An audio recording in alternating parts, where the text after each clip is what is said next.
랜선 교회에 오신 것을 환영합니다. 안녕하세요. 슬기로운 신앙생활, 매일 하나님과 친밀한 교제를 나누는 묵상, 메밀묵 한정민 목사입니다.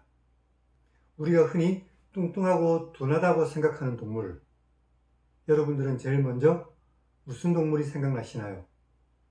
아마도 돼지일 것입니다. 그런데 사실 돼지는 다리가 짧아서 뚱뚱해 보일 뿐이라고 하죠. 보통 성인 남성의 체지방률이 15%에서 20% 정도가 되고 여성의 체지방률은 20에서 30% 정도가 된다고 하는데 돼지의 체지방률은 15% 정도밖에 되지 않는다고 합니다. 그리고 돼지하면 둔하고 머리가 나쁜 동물의 대명사처럼 보여지지만 돼지의 지능은 70 정도라고 합니다. 유아 서너 살 정도의 지능이죠.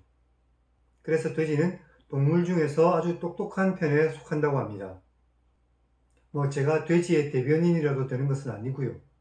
오늘 제가 이 말씀을 드리는 것은 우리가 살아가면서 편견을 가지면 안 되겠다는 생각에서입니다. 사실 편견은 한 번 가지면 쉽게 바뀌지 않습니다. 편견이 우리의 생각의 바탕이 되고 그것이 잘못된 생각으로 이어지고 결국은 오해를 낳게 되죠. 오해는 관계를 악화시킵니다. 주님은 우리에게 조금도 편견을 가지지 않으셨습니다. 이런 주님의 마음을 닮아서 이 세상 속에서 어느 누구에게라도 편견을 가지지 않고 살아가는 우리 모두가 되기를 바랍니다. 오늘 메밀묵을 통해 하나님의 말씀을 읽고 하나님의 마음으로 이 땅 가운데서 살아가는 우리 모두가 되기를 주님의 이름으로 축원합니다. 우리는 지난 시간에 출애굽기 17장을 읽었습니다. 이스라엘 백성들이 마실 물 때문에 원망하자 하나님께서 반석에서 물이 나오게 하셨죠. 그리고 르비딤에서 이스라엘이 아말렉과 싸워서 이겼습니다. 오늘은 출애굽기 18장을 읽겠습니다. 모세의 장인 이드로가 모세의 가족들을 데리고 모세를 찾아왔습니다. 그리고 모세가 이드로의 조언을 받아들여서 동역자들을 세워 그의 일을 분담시켰습니다. 그럼 성경을 읽겠습니다.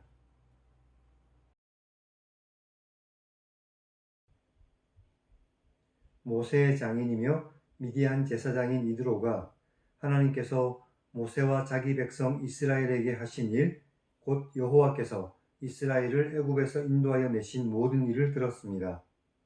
모세의 장인 이드로가 모세가 돌려보냈던 그의 아내 십보라와 그의 두 아들을 데리고 왔습니다.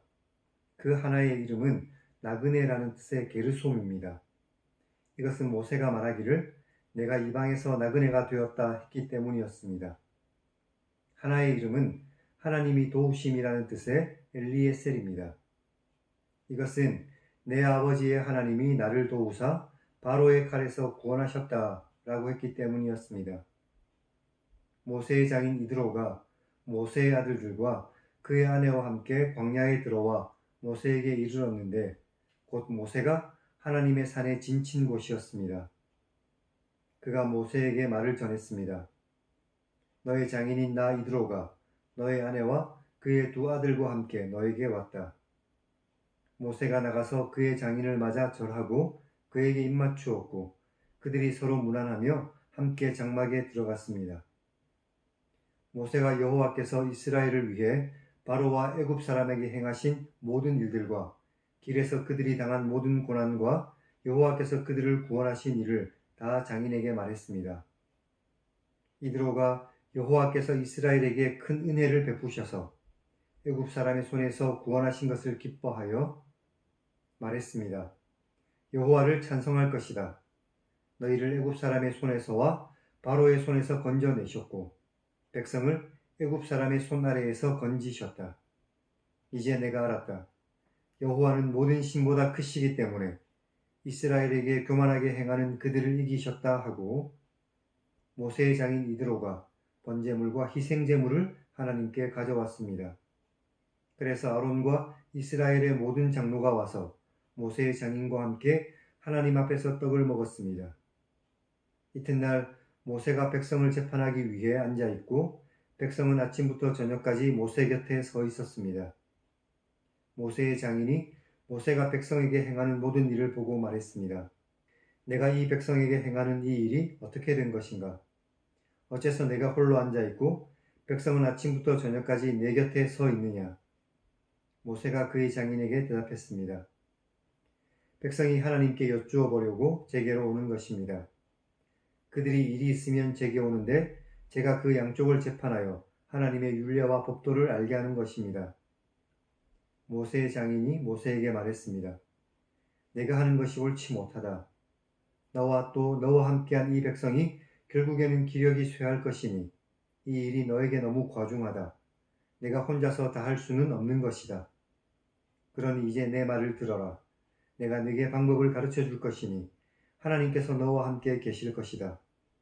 너는 하나님 앞에서 그 백성을 위해 그 사건들을 하나님께 가져와 그들에게 율례와 법도를 가르쳐서 마땅히 갈 길과 할 일을 그들에게 보이고 너는 또 온 백성 가운데서 능력 있는 사람들 곧 하나님을 두려워하며 진실하며 불의한 이익을 미워하는 자를 살펴서 백성 위에 세워 천부장과 백부장과 50부장과 10부장을 삼아 그들이 때를 따라 백성을 재판하게 하라.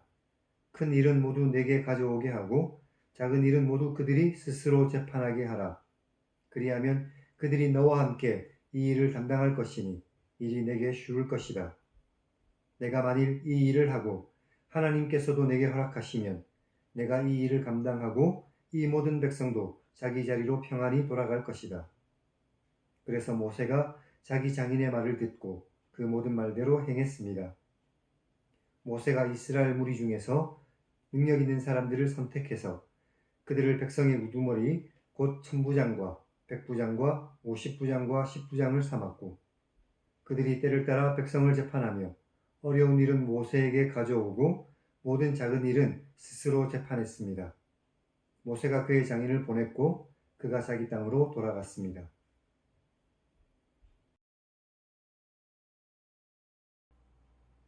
오늘은 여기까지 읽었습니다. 모세의 장인 이드로가 이스라엘 백성들의 소식을 듣고 모세를 찾아왔죠.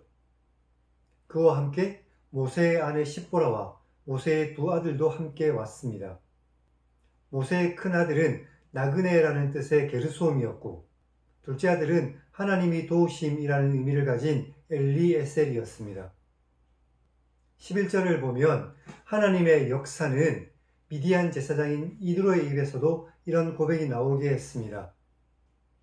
우리가 우리의 삶에서 하나님을 믿지 않는 사람의 입에서 이드로와 같은 고백이 나올 수 있도록 살아간다면 얼마나 좋겠습니까?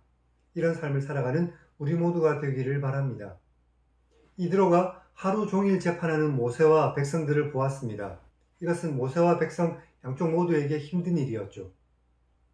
그래서 이드로는 모세에게 일을 분담하도록 조언합니다. 모세는 이드로의 조언에 따라서 천부장, 백부장, 50부장, 10부장을 세워서 자신의 일을 나누어서 하게 되었습니다. 어떤 사람도 혼자서 모든 일을 감당할 수 없습니다. 하나님께서는 우리에게 여러 동력자들을 붙여주셨습니다. 우리는 하나님 안에서 하나님의 나라를 세우기 위해서 각자의 자리에서 하나님의 일을 나누어서 동력해야만 합니다. 이렇게 동력할 때 아름다운 하나님의 나라가 세워져 갈 줄로 믿습니다. 그럼 하나님 1인칭 시점의 성경 읽기를 시청하시기 바랍니다. 이스라엘 백성들과 늘 함께 하시며 이스라엘 백성들을 이끄시는 하나님을 우리는 만날 수 있습니다. 오늘 말씀을 통해 하나님의 역사에 함께 참여하며 하나님의 나라를 이루기 위해서 함께 동력하는 우리 모두가 되기를 주님의 이름으로 축원합니다. 그럼 다음 시간에 뵙겠습니다.